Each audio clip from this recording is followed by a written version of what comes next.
If you attend business school, you can expect to read a lot of case studies. They offer real-world examples of why businesses and products succeed or fail.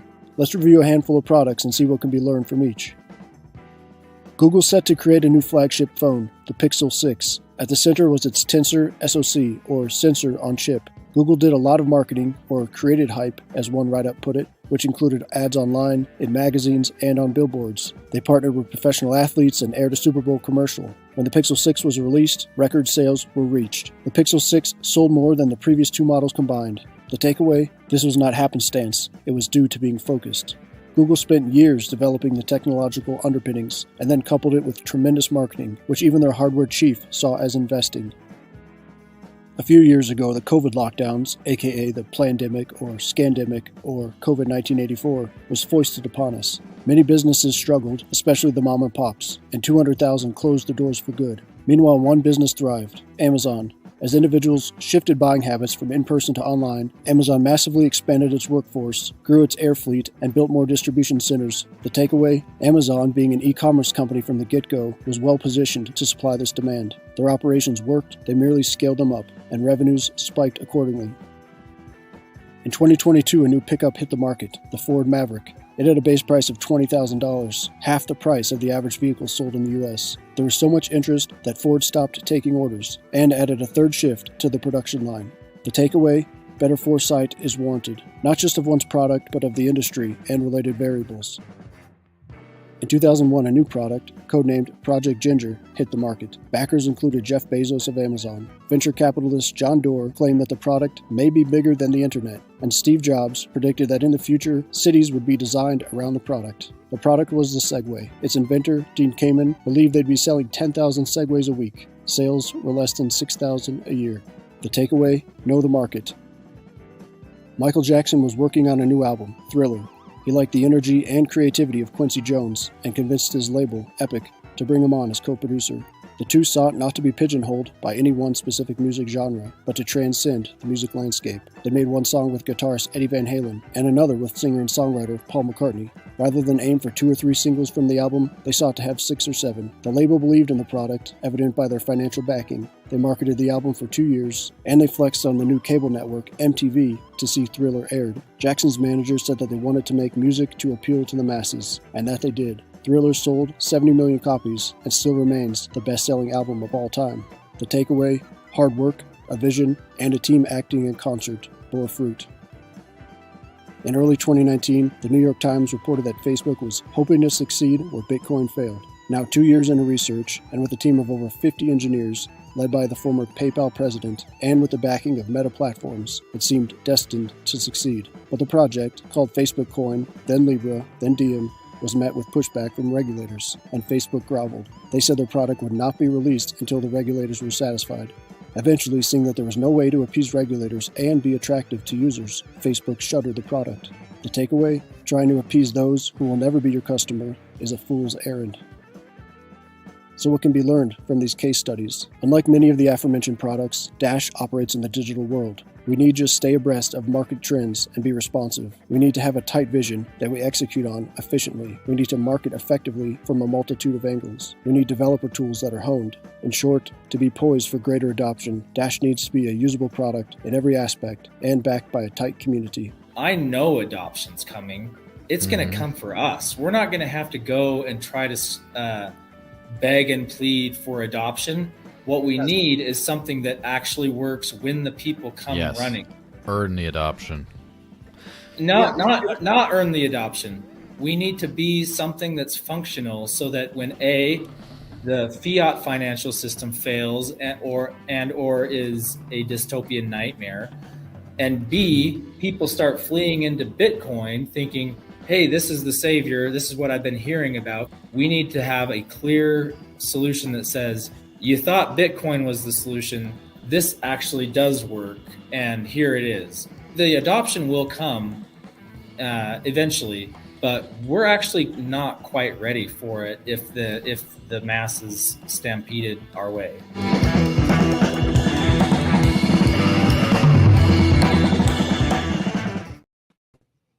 Good day, and welcome to Incubator Weekly. How's it going, co-host Ryan?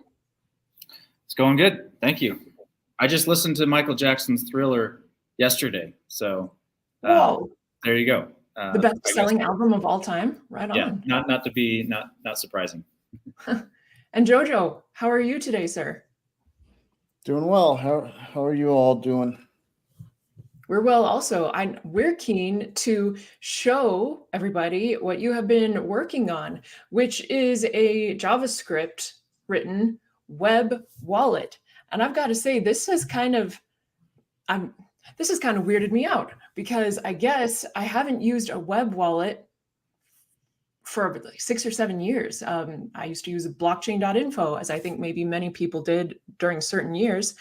And so it's cool to have a web wallet as an option again. And it got me thinking, first of all, like, why a web wallet? We have mobile phones, we have downloadable clients on desktop, so why a web wallet? I'll take a stab at that, and then maybe Jordan can answer as well. But the reason that I wanted to focus on a web wallet first is because if you build a web wallet, you can, with technologies that currently exist, you can package that as a mobile app and a desktop app easily, like using the same. Like the code can be repurposed, or? Yeah, exactly. So whereas if you built like, for example, our current existing Dash core wallet is a desktop wallet primarily. That's what it's built first as, and it's written in C++, and you can't port that to the browser. But if you build it for the browser, there are a ton of packages and libraries and things tools that you can use to package something that was built for the web into something that can be built for a mobile wallet and desktop. So the vision is that this will eventually be on all of those platforms. Okay, and then let's just start looking at it. Can we do that, Jojo? Can I bring up your screen share at this time? Yeah, sure. Okay, let's do her. Alrighty. So this is what I've been working on for a few months now, and we're using a bunch of the tools that CoolAJ86 has built, and they're all built in vanilla JavaScript, so they're not based on any other frameworks. And we're able to generate an entire wallet. We're able to add existing ones, importing via recovery phrase. So I'm actually going to run through the importing step for both of these, because in testing, I've generated so many recovery phrases at this point, I don't want any more recovery phrases. So it's kind of. I think you should do one of each, Jojo. One of each? Okay, I can do that. Yeah. I get the impression that you're afraid that we're going to run out of 12-word phrases. No. I'm just afraid I'm going to lose track of one that has funds in it. Okay. Well, let's show them both ways so they can see both processes. Yeah. Sorry, what are you saying, Amanda? I was teasing, nothing. Okay. So the left screen here, I'm going to import a phrase here. I'm going to say this is Jojobyte for my alias. And I'm going to enter a password here, just test password for encrypting. And so this will encrypt it inside the browser. And then over here, we just need to insert, let's see, I'm going to reverse this. So byte Jojo. And now I've got a new recovery phrase that I have to keep track of. So thanks for that, Ryan. So there's now one less recovery phrase for the world to use. Exactly. All right. So I'm going to enter a encryption phrase there, or password there. So now we have two wallets. I'm going to go ahead and edit this and just enter a name here real quick. And I'll save that, but I'm going to bring this up. So I can fund this wallet now by copying this. And let's see. So can we slow down a little bit here? Because when I see something Sure. like this happening in the browser, my spidey senses get nervous, probably because I don't really know how the code works exactly. But okay, so first of all, unlike blockchain.info, we're not seeing a username and password here, right? So already there's something different here from what I used to use on blockchain.info? Like from a very high level, what's the difference here? Why don't you need a username and password? So all the data is stored in your browser and it's not backed up to any server. So, but beyond that, we don't quite have it yet, but we'll have an export option. So you can back up this wallet data, which will include your contacts and all the addresses that you've used thus far. But until, or like if you're concerned about privacy, the only thing we're interacting with is the insight.dash.org. So we're using that to get all of the wallet data. But other than that, it's not storing a full chain inside of your browser. It's just getting the data for the addresses you're interacting with and the contacts you're interacting with. Okay, and so you, Jojobyte, are not even running a full blockchain node to feed data to this, but this is just using the Insight API? Correct. Yep. Okay.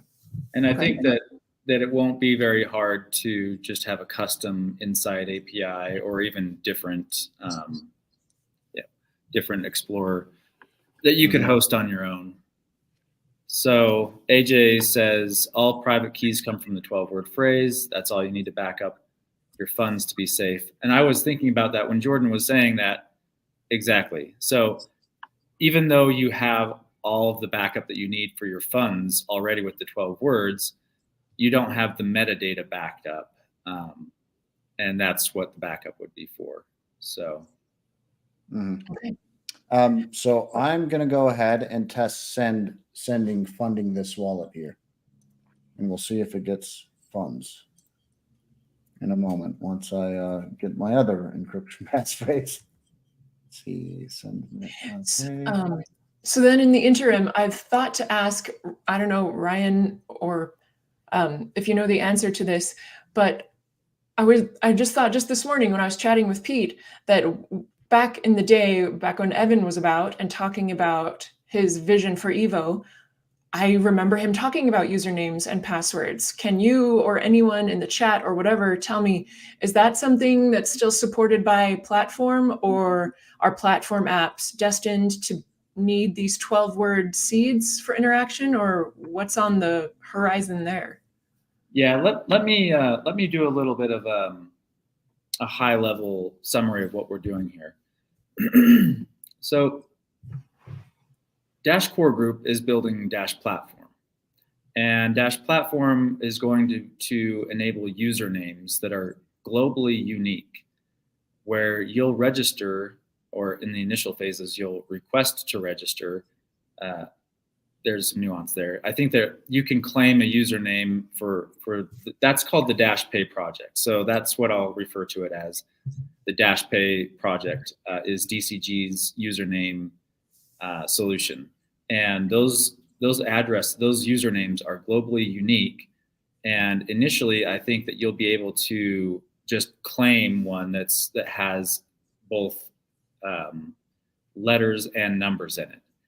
But then there will also be a process where you can, if I wanted to get just like @RyanGull with no names or anything, or no numbers or anything with that, I think I have to request it, and then like the network votes on whether I'm the actual Ryan Gull. Will the real Ryan Gull please stand up kind of style. And that basically allows some time for the network to say, you know, if I'm trying to register Nike or Apple or something like that, where I'm clearly not Nike or Apple, the network doesn't want to allow that right away. So that's DCG's Dash Pay product, and we're building something different. We're building a username system that's not globally registered on Dash Platform, and so it has nothing to do with Dash Platform at this point.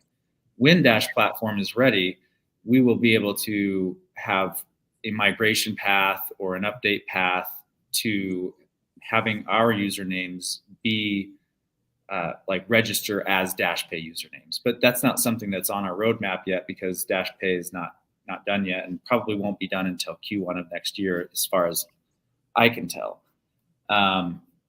So in the meantime, we're building something that's different in the sense that when we are using usernames, and we're not sure exactly what we're going to be calling those, but right now we're calling them aliases, just so that we can distinguish between like a username, and we don't want to confuse the community. We're calling them aliases. So our aliases are just local to the wallet itself. They're not registered anywhere. They're local to whatever storage mechanism your wallet is using. So in the browser, it's storing that username and the username of your contacts in the browser itself. And there are suggestions. So like we'll show this process in a little bit, how you actually make a contact request. But so like when Jojobyte, sorry, when Jojobyte requests a username contact with me, then he will have a requested, like, preferred username, I think is the term that it's used. And I think there's a standard behind that, so that's why it's called preferred username instead of preferred alias. But but yeah, that's not registered anywhere except for our respective wallets. So maybe we should show the process first. I think that might be a good point to jump back into the demo here. Sure. So we've got funds in this wallet now, as you can see, and we can go ahead and pair these two wallets. So I'll go ahead and open new contact here. We'll open it here. So I need the data from this QR code, but it's also right here in this field. And you can just copy the URI like that, and I can paste this one over here. And then I can do the same thing, but in reverse, and paste this one over here. And so with adding contact, we now have these two wallets paired. So Jojobyte is going to Byte Jojo, and Jojo is going to Jojobyte. And so now with them paired, we should be able to send funds. So I can go in here and you can select an alias, or if you have a Dash address, you should be able to put a Dash address in and still send funds that way as well. But with this method, I can select Byte Jojo, and then I'll enter a small amount to send here. And this is real Dash, yeah? This is not test Dash that we're seeing? The real Dash, yep. Yeah. So this is just confirming I want to send that much to this other wallet. So I'll click send here. And let's see. There we go. There it is. Oh, you didn't send enough to have it be part of the highlighted. Yeah. Okay. Well, good news. I can send some more. Yeah, go ahead. And I would like to note that it was my assumption that I would need to type the 12 words back in every time I wanted to access this wallet, because I now have an account also. But I was surprised when I went to log back in the second time that the 12 words had been saved in my browser. And all I needed to do was re-enter my decryption key. So that was nice and convenient. That really, I can see, because I know that there's been a bit of chatter recently of like, oh, sorry that my app has, you have to use 12 words. You have to use 12 words. Sorry about that. But shoot, like if my browser saves it, provided it's a, private session or private machine, that's not so bad. Right. And some people might remember trying out Eldorado, for example, using Maya with Eldorado. And I think that there was something where you had to keep entering. I don't think it was the 12 words, but there was something where you had to keep entering. The reason that that's doing that is that it's not saved in the browser storage, and so you have to keep re-entering it. So we decided, obviously, it's a better user experience to not have to re-enter that. Jordan, do you want to continue with your demo here then? I would love to. However, I'm actually getting transaction lock, so I'm not able to send more of the funds right now. by the way, this is very experimental, so don't move all your funds into these wallets. Just everyone watching, fair warning. Yeah, we are not ready with this. We are kind of moving slowly on this, partly due to funding and partly due to just we don't have full-time employees at the incubator. We just do work as we can, and based on scheduling of different people. So it's a little bit of a slow process, but that's kind of how the incubator works. So yeah, I guess we can go back to the, let's see. I'm not sure who this comment is from. 7 months ago, this wallet was discussed. Curious search. We're building our first wallet. It's a reference to the first time when we announced this project, actually. Yeah. But there's something I want to discuss, which was the radical claim that AJ just made in the prior comment. Pete, would you bring that up? That was kind of insane. Yeah, actually, let's see. It's perfectly secure and perfectly decentralized this way. It's more secure than a hardware wallet. I mean, it depends how you're using these things. However you secure your 12 words, there are pros and cons to each. But if you secure your 12 words properly without a hardware wallet, I would say I would agree with that claim that it's just as secure. I don't know exactly what the claim was, more secure. That's a bit of a subjective claim, but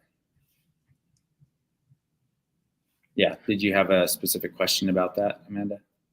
No, just the notion that I guess anything online, particularly in a browser, I don't know why browsers sketch me out. Well, they do have a bad rap for being very insecure places. So that's why you probably do feel that way. Maybe that's justified. Okay. Yeah.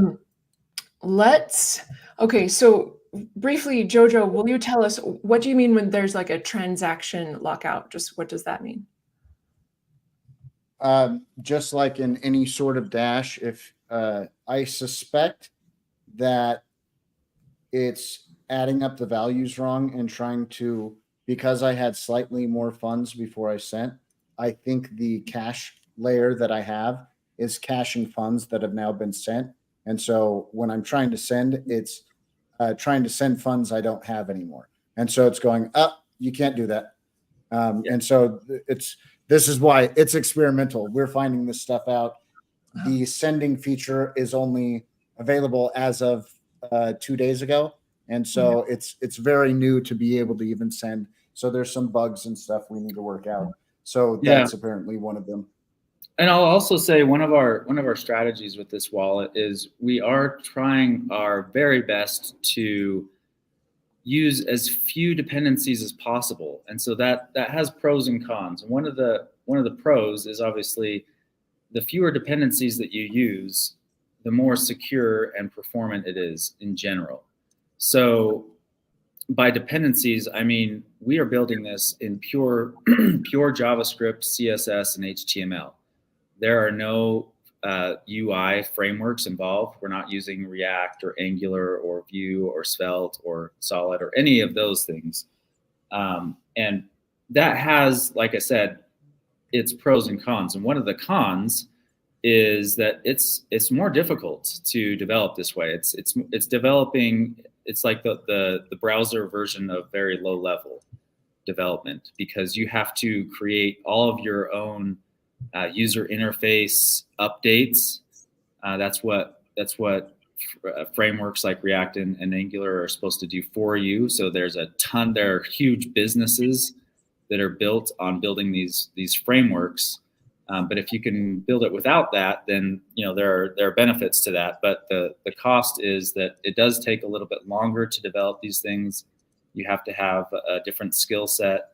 Jojobyte's one of the better, one of the only people that actually is even attempting development like this. There are very few developers that they get this low level in the browser, and along with not just the user interface updates, but also state updates is very, very tricky to do as well. And you're not using any state libraries as well, right? Jojobyte? Correct. Yeah. To add to your point, I would say that when you add and build on top of other frameworks, so many of them nowadays include their own tracking and analytics literally in the code. And so it's hard to build something without any tracking. And at least in this wallet, you should never get like a warning from your ad blocking saying something was trying to track you, because we built it all by hand and made sure there is no Google Analytics in here. There's nothing tracking when you enter your recovery phrase and sending it off to Google Analytics. And yet some of the frameworks you could build upon, if you do choose to go that way, would have Google Analytics in it. And so that is an advantage. Is that because the origin, like the people you're getting the libraries from or whatever, they want to know who's using it and where to attempt to sell their product better? Yes, correct. And you can also have, it might not be Google Analytics type of stuff, but they might include stuff for bug tracking. And so that will also track. And if the scripts throw an error, that might report back to the library maintainer or something. And so if you care about that kind of stuff, you might not want your, like, you don't know, like if it did break on your recovery phrase, it could throw an error out to someone you don't even realize it's sending stuff to, and it might include your recovery phrase. So by doing it from scratch, we know it's not sending any of that. All of this is open source, by the way. So anybody can look at the source code already. If you want to help out, that's great too. Adding your pull requests and whatnot. Like Jojobyte said, this is very alpha level at this point still. We're just getting the contact feature. We're demonstrating that it is working. The payment feature is working. But again, like state updates, where if something changes on the blockchain, the user interface automatically updates. That's stuff that we're building like on our own, because we're not using libraries for the most part. As few as possible, at least. So just to get back into the demo again, I wanted to explain a little bit more high level what is going on under the hood with this contact feature. So maybe we could, Jojobyte, can you pull up the demo again? Yeah, Sure. and I still want to be added as a contact if at any point we can work that out. Yeah, so and let me explain this just conceptually first. So we are using HD wallets, and the contacts, each time you make a contact with somebody, you're getting their XPUB, and your wallet is generating several addresses in advance to use for them. So it's kind of the same, in a lot of ways, it's the same technology as the Dash Pay, DCG's Dash Pay, other than the fact that we're not storing any data and doing contact requests through Dash platform. It's all just using standard existing BIPs, I will say, not even DIPs. And it is using those XPUB features. So you are getting when you send a new payment to and from each contact, you're sending it to a new address for them. So I guess should we go into adding you as a contact, Amanda, or did you have something else to share? Do you want to talk about the URI more, Jojobyte? Because we haven't really shown that. Yeah, we can talk about the URI and I suppose we can, Amanda and I can add each other here. So with this URI here, which you can't really see it very well. Let me see if I can find a way to make this bigger. Well, I don't think zooming in is going to help. Control plus, would that work? Well, I'm already zoomed in pretty. So it'll make it bigger, but not show more. That's the real issue, is I can't show more of the URI. And if I paste it in the contact address, there's functionality here that parses the URI and grabs the address or XPUB and various attributes like the contact information. Maybe you could just open up like a notepad or something and paste it in a text document and then zoom in on that. Is that sure? Let me see if that works. Because that'll give people an idea of what kind of data is transferred when you're sending these contact requests. Hi, ES. Tell us who you are. Okay. Yeah. Now zoom in as far as you can on that one. Yeah. Let me see if I know how to do that in here. Maybe try. I'll move it back. I'll move it back in a second. And the QR code, by the way, the QR code is just the graphical depiction of the same text. So that's what you're seeing there. Yeah, sadly, Control+ is not working in this. Yeah, I think I remember that from Apple products. It's not always the same shortcut. Here, I'll try. I'm trying to find it real quick.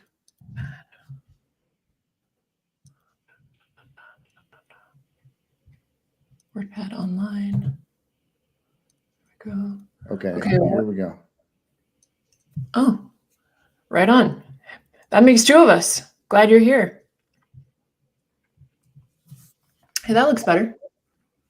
Yeah, and I found it. I just have to modify it manually. So let's do that. All right. Now we're talking. Maybe I'll go, I guess it's too large. Let's go a little smaller. That's good. It's fine. All right, yeah. So the XPUB is, oh wait, no. XPUB is mostly on the screen now. There we go. Mm-hmm. So what we're sharing right now is the initial address, which if you know about HD paths, this is the account index 0 and the address index 0 with a use index 0. And so that's essentially the very first address that's generated, and it gives you an XPUB to share. And so this is an XPUB to my wallet or to an index position in my wallet that I'm sharing with you. And if you send funds to it, I'll be able to access those funds. Yep. And then are those unique for each time you share them with someone so that no one person can know every future address that is yours? Or remind me how that works? Yes. Okay. Yes. Well, the XPUB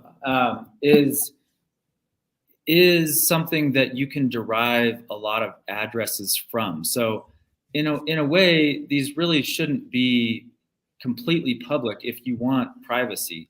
So it depends on how you want to share this information. So the best way is if you're in person and you scan the QR code, and that way there's no third party medium that this is being transferred over. AJ is saying that they are pairwise, not public. I guess that's just the terminology that you would use for that. And so I wouldn't want to. Obviously, we're just doing demos here, but I wouldn't want to share my XPUB completely publicly because I don't want people knowing all the addresses. That kind of defeats the purpose of doing HD, sending to a different address every time you do a transaction. That defeats that whole purpose. So you do want to share these in a way that you and the person you're contacting are comfortable with. Now, some people don't care about privacy that much, and so they don't, they might as well just send it over social media or whatever. You're not going to lose funds that way. You just lose privacy that way. But being in person is the best way. If you share it over an encrypted medium like Apple's text messaging, if you're sending to another Apple user, I think that's encrypted, and so even Apple can't see that data. You'll see that in a blue message, for example, instead of a green message. Contact gets a different. But yeah, this is an important point: is that each contact gets a different XPUB. So I was going to say, what prevents, if I send my XPub to Ryan and my XPub to Jojo, what prevents both of you from sending me a payment at the same address? Okay, but nothing. So that's exactly what could happen. The wallet does not prevent that. The wallet doesn't prevent that, but the wallet is designed so that if I share my XPub with Amanda, then the next time I'm sharing an XPub and I want to make a contact with Jojobyte, it's not going to give her that same XPub for me. It's going to give her a different one. Okay. Correct. But for example, in our case, if you share it in a group chat with multiple people, and you have multiple people use that same XPub, like I'm showing this here, I could have people pairing with this, anywhere in the world right now. And then anyone sending to that XPub would be like colliding with addresses, essentially. So these should be unique to the contact pairing. But it's not the worst thing ever. Like, you shouldn't lose funds using an XPub, but I know we've discussed using an XPriv, and if, for example, you shared an XPriv like this and multiple people paired to it, from what I understand is someone with the XPriv could recover funds having access to that XPriv. So that would be one advantage to using XPubs. If you were to share something like this in a group, it wouldn't be ideal, but it also wouldn't be like two or three people could take funds from that contact, essentially. Okay. And so what are we seeing now highlighted on your WordPad? So I just broke this up a little bit, and what it's showing is we've got the XPub. That's this second line here. Well, I guess I didn't actually break that. There you go. So the XPub is this second line, and this is a unique identifier. Then we've got our preferred username, and the reason we're not saying alias, we're saying preferred username, is this follows the OIDC claims. That's close to the name. I don't know the exact name off the top of my head, but it's following their claim process. And then name is also one of those. So that allows us to set a name.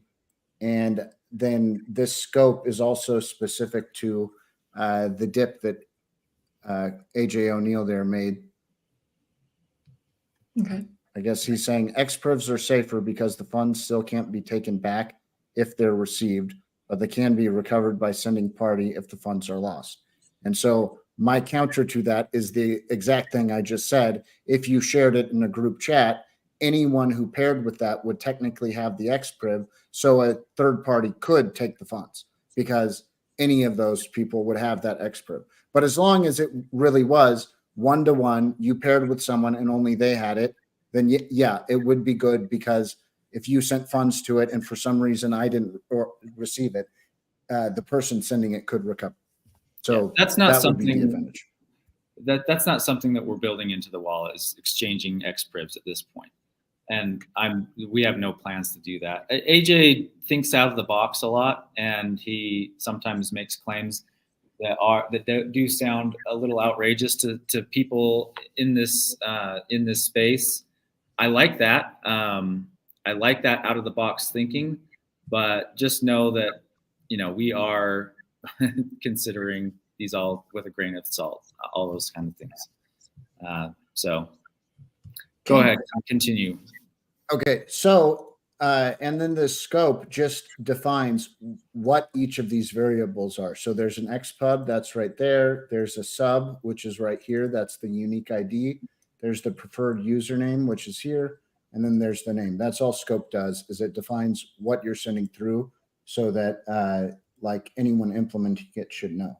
And so all of this Dash URI, I haven't actually tested pasting this in, but this portion of the Dash URI, you can paste into a Dash Core or Dash mobile wallet, and it should work. And that's why we have that that first address. Normally you wouldn't need that, but to be backwards compatible with other wallets, it should work that way. even if you have a wallet that's not respecting these other data points. So, and so this dash URI, that's what this QR code is. It's literally this dash URI encoded into a QR code. And so when you pair with that, we do have this scan feature, although I don't think I have a camera hooked up, so that won't work right now. But you should be able to scan the QR codes and load a contact that way as well. And I believe it should also work for sending. Yep. But this is the gist of what our URI is doing. It should be an extension. And I think these extra fields that Dash Core doesn't support should just be ignored by Dash Core, unless they, for example, decide to implement these things. And just so people know, Jojobyte, click on the QR code just so people know that when you click on that, it does get bigger. Yeah. So if you're having trouble scanning it, you're able to click on the QR code. And if you can't scan that, that's a different issue. I'm going to actually try to scan that right now. Oh yeah. You want me to leave it up there? For mobile. Okay. Just leave it up there for a little bit. Yeah, it scans just fine. And if I scan that, it opens up my Dash wallet. Yeah. Does it fill out the address correctly? I don't know if it would, but it didn't because I have no funds in my mobile wallet at this point. So maybe it would if I had the funds or something like that, but I'm not sure. We'll have to test that later. Yeah. Okay, so Jojobyte, I still want to be in your contacts list. And so on my end, I have clicked copy URI, and I'm not getting this really long thing that you're getting. I'm getting just this shorter one, if I can maybe show that for a moment. So Sure. when I click copy URI, what you see there is all I got. You're in edit profile, not add contact. So if you want to fund your wallet, if you have no funds in there, you can go to your edit profile. I can show that real well. Yeah. Please. So if you go to edit profile and you need to put funds in the wallet, that's what Amanda just showed, is that it just so you can drop and paste, like I was saying, into Dash Core or mobile wallet, or any other. That's for funding your own wallet. Got it. So I clicked the wrong thing. Okay, so now in the private chat, Jojo, I am sharing the contact URI. If that. All right, let's see. All right, and then I'll share this one with you. So Jojobyte's copying the URI that Amanda sent, and he's going to enter that into his wallet, presumably. I'm going back to there we go. I pasted that in mine. It's got the XPUB she just shared with me, the name she specified, Amanda B. Johnson and ABJ. Okay, and I see you in my contact list now. Yep. And so I just added that, and I've now got Amanda in my contacts. So send a payment to Amanda now. Yeah, maybe you should send the whole balance just to test. See.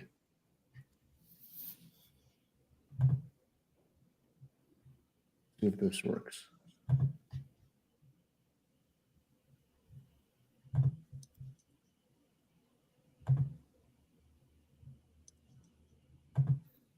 All right. It's out of my hands. Hope it's in yours. Okay, I'm watching it. Here, I'll bring mine up on screen. You can also click the balance right now.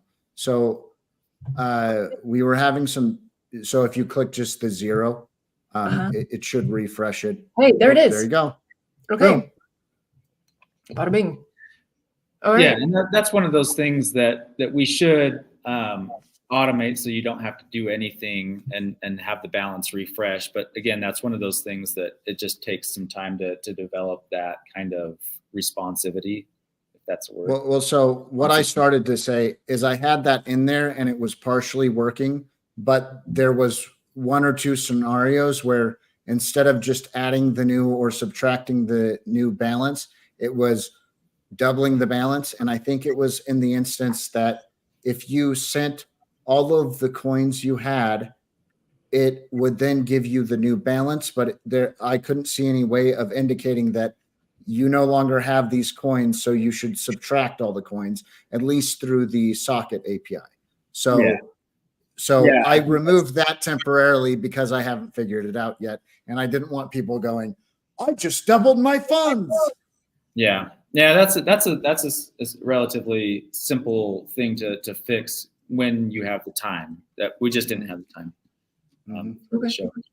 So, Well, I guess I just have a final question, provided that the demo is more or less wrapped, which is at like what remains to be done, or is there what remains to be done before you might say, okay, we're no longer calling this alpha and be careful, to like, hey, it's cool, use it now.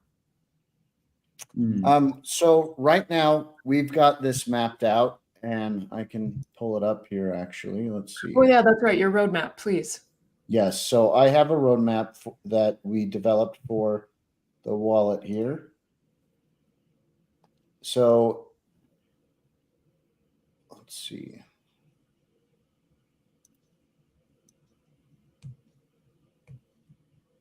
I want that bar to go away. In any case, I guess it's not going away, but I'll zoom in.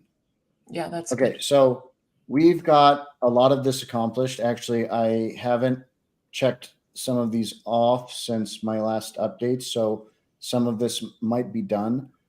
We've really just been trying to flush out the contact pairing and the funding, which now funding is at least partially working. We've got request also. Oh, we didn't show that. I suppose I'm still sharing. So we also have the ability to request funds. And if you don't specify anything, that will go to your main wallet. And this address should change each time. So that address changes every time if you don't specify anything. However, if you were to specify a contact and request, it should show an address for that contact specifically. And then you can also specify an amount here and add that to the request. And so then it adds the amount on the end of the Dash URI. And that's compatible with Dash Core and Dash Mobile. So we've got that working. I'm sure there's some things that need to be flushed out, but we're closing up on finishing stage 1 here. Once stage 1 is complete, as in I believe I've finished everything, we'll probably need to do a round of bug fixes and just have people test and report whatever fixes happen. And then we would get into stage 2, which stage 2 would include transactions, which right now we have no way to display transactions. You would literally have to look up every address in Dash Insight Explorer or whatever, or anything like that.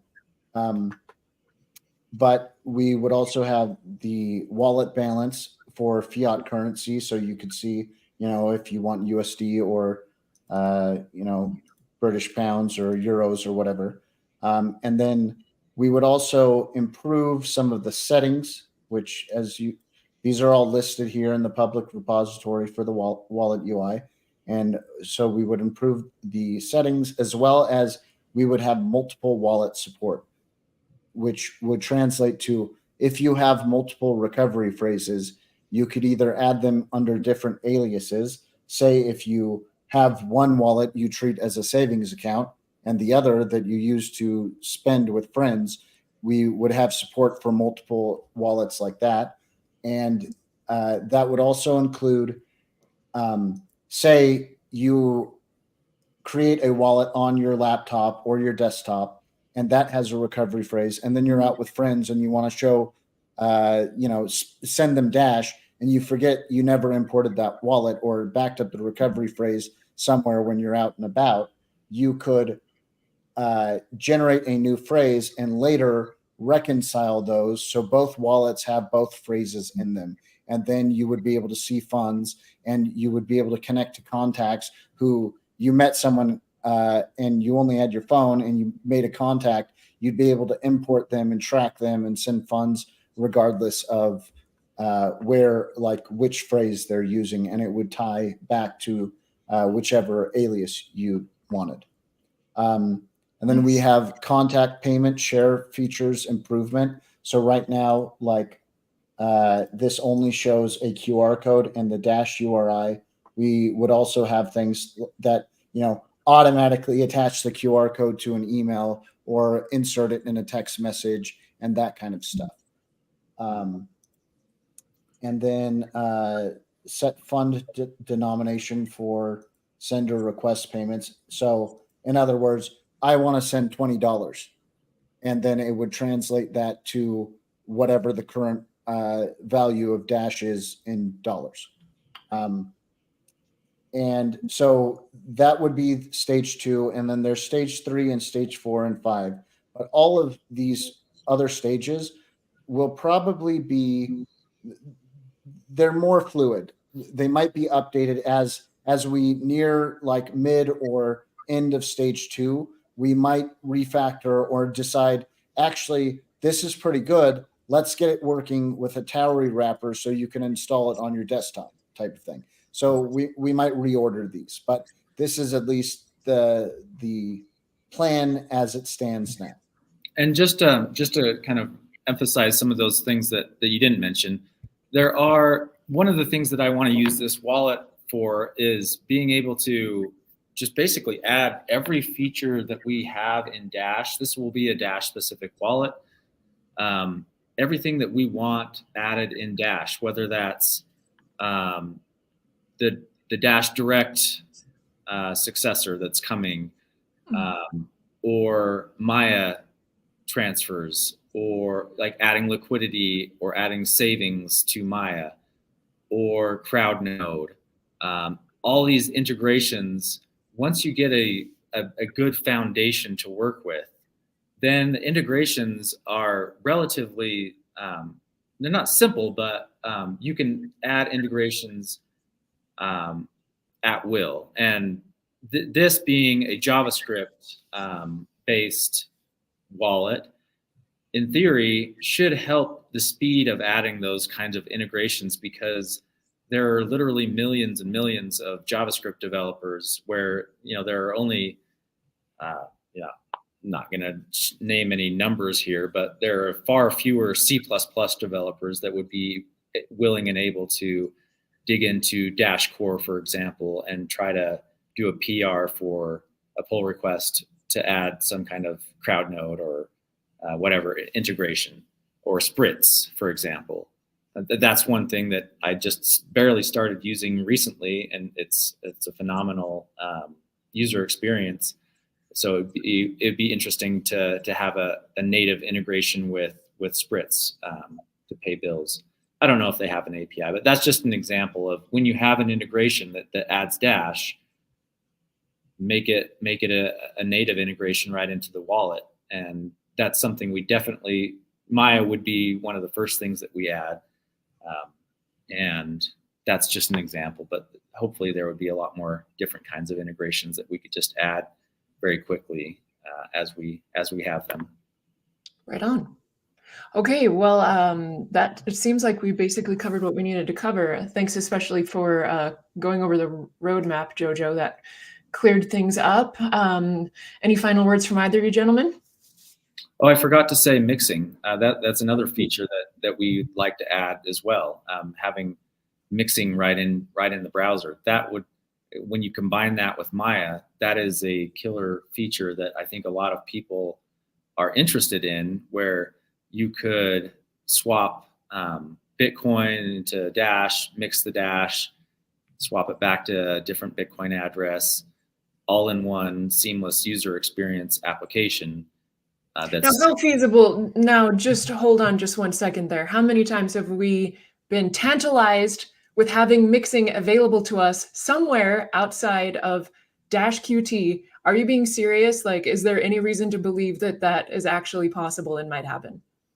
Well, we've already done a fair amount of work on it. The only thing hanging us up, really, I hate to say it, is funding. So that's really the only thing that's slowing us down on these kind of things. There's only so much we can do in the incubator with the amount of funding that we have. So I'm hoping that picks up at some point when we have a bigger treasury to work with. But that's kind of the hang up right now.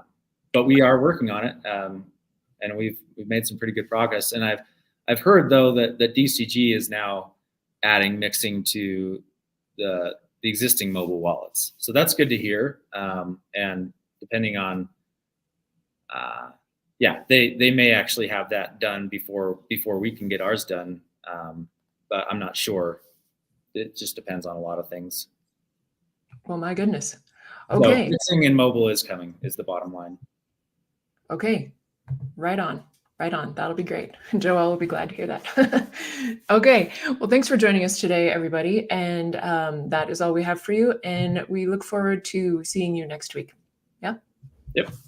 Good. Bye, everyone. See you all. Bye.